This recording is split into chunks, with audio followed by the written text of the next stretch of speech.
Covid pandemic के बाद में अगर किसी चीज ने पूरी दुनिया को सबसे ज्यादा प्रभावित किया है तो वह है बढ़ती हुई महंगाई।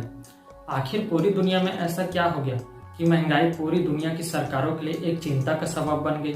इसे समझने के लिए हमें इकोनॉमिक्स के एक सबसे महत्वपूर्ण टर्म डिमांड एंड सप्लाई को समझना पड़ेगा, क्योंकि किसी भी चीज का सस्ता व महंगा होना इन्हीं दो फैक्टर्स पर डिपेंड करता है। इस तरीके से समझते हैं, मान लीजिए इस साल आम की पैदावार कम हुई है, जिससे मार्केट में आम की कमी है लेकिन डिमांड ज़्यादा है। मतलब आम कम है लेकिन उसे खरीदने के लिए मार्केट में पैसा ज़्यादा है। इस स्थिति में हमें आम खरीदने के लिए ज़्यादा पैसे देने होंगे, जिससे हम कहेंगे कि आम महंगे हैं। ठीक इसके उलट, यदि आम की रिकॉर्ड पैदावार हुई हो लेकिन डिमांड कम हो तो कम पैसे में ज़्यादा आम मिलेंगे, तब कहेंगे कि आम सस्ते हैं। ये तो हो गया महंगाई को समझने का हमारा तरीका, मगर इकोनॉमिक वे में महंगाई है क्या? The decline of purchasing power of given currency, मतलब किसी मुद्रा की क्रय शक्ति में गिरावट। मान लीजिए आपने मार्केट से 1 किलो आलू 10 रुपये में खरीदा।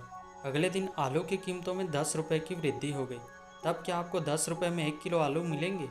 जी नहीं, अब आप 10 रुपये में आधा किलो आलू ही खरीद पाएंगे। इसे कहते हैं मुद्रा की क्रय शक्ति में गिरावट। अब सवाल यह उठता है कि आखिर हम महंगाई को मापते कैसे हैं?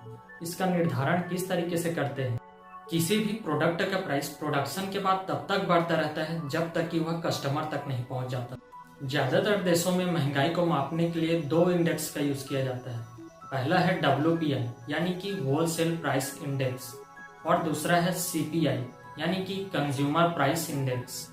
पहले हम जानते हैं कि WPI क्या होता है और इसमें किस तरीके से महंगाई का निर्धारण किया जाता है। यह थोक स्तर पर वस्तुओं की कीमतों को मापता है, यानी कस्टमर के हाथों में पहुंचने से पहले यह इकोनॉमिस्ट के लिए एक इम्पोर्टेंट मीट्रिक है, क्योंकि यह भविष्य में बदलाव का संकेत दे सकता है कि इन वस्तुओं के लिए व्यक्ति को कितना भुगतान करना पड़ेगा। WPI माल की लागत में परिवर्तन को ट्रैक करने के लिए एक रेफरेंस के रूप में कार्य करता है, जिसे थोक व्यापारी खरीदते हैं और फिर खुदरा व्यवसायियों को बेचते हैं। इसी तरह CPI यानी कि कंज्यूमर प्राइस इंडेक्स भारत में एक आम आदमी के लिए महंगाई का शायद सबसे सही माप CPI से ही मिल सकता है। यह उस वास्तविक महंगाई को दर्शाता है जिसका एक आम आदमी को सामना करना पड़ता है। क्या आप जानते हैं इसी महंगाई की वजह से किसी भी देश की आर्थिक सेहत की पहचान की जा सकती है। थोड़ी इन्फ्लेशन रेट का मतलब है कि इकोनॉमिक ग्रोथ कर रही है, वहाँ के नागरिकों के पास पर्याप्त इनकम है, जैसे कि इंडिया, अमेरिका और ब्रिटेन। लेकिन ज़्यादा महंगाई होना मतलब कि रोज़मर्रा की ज़रूरत की चीज़ें आपके पर डे वेजेस की तुलना में अधिक होंगी। मतलब सेम चीज़ को खरीदने के लिए आपको ज़्यादा पैसा पे करना पड़ेगा, जबकि आपकी इनकम तो फिक्स है। इस तरह की इन्फ्लेशन को हाइपर इन्फ्लेशन कहा जाता है। वेनेजुएला, सूडान, लेबनान और सीरिया ये कुछ ऐसे देश हैं जहां इन्फ्लेशन रेट बहुत ज़्यादा है। इसी तरह बहुत कम महंगाई का होना भी किसी देश के लिए अच्छा नहीं है। अर्थव्यवस्था स्थिर होगी, लोगों के पास ना तो जॉब्स हैं और ना ही इनकम है, मतलब ना तो डिमांड है और ना ही सप्लाई। इस तरह की इन्फ्लेशन को डिफ्लेशन कहा जाता है। पिछले कुछ समय से इंडियन करेंसी रुपीस में डॉलर के मुकाबले आई गिरावट चर्चा में बना हुआ है। हाल ही में रुपया डॉलर के मुकाबले अपने सबसे निचले स्तर पर पहुंच गया। लेकिन इन सब का हमारी लाइफ पर क्या इफेक्ट पड़ने वाला है? हम सब एक इंटरकनेक्टेड वर्ल्ड में रहते हैं, जहाँ कुछ स्पेसिफिक चीजों के लिए हर एक कंट्री दूसरे कंट्री पर डिपेंडेंट है। तो 2 कंट्री के बीच ट्रेडिंग या फिर इंटरनेशनल ट्रांजैक्शन के लिए हम ग्लोबल करेंसी का यूज करते हैं, जैसे कि US डॉलर या फिर यूरो।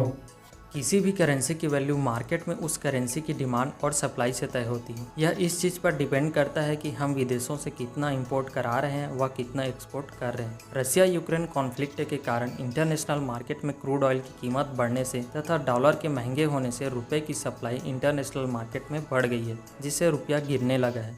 तो सवाल यह उठता है कि आखिर इस महंगाई को कंट्रोल कैसे किया जाए?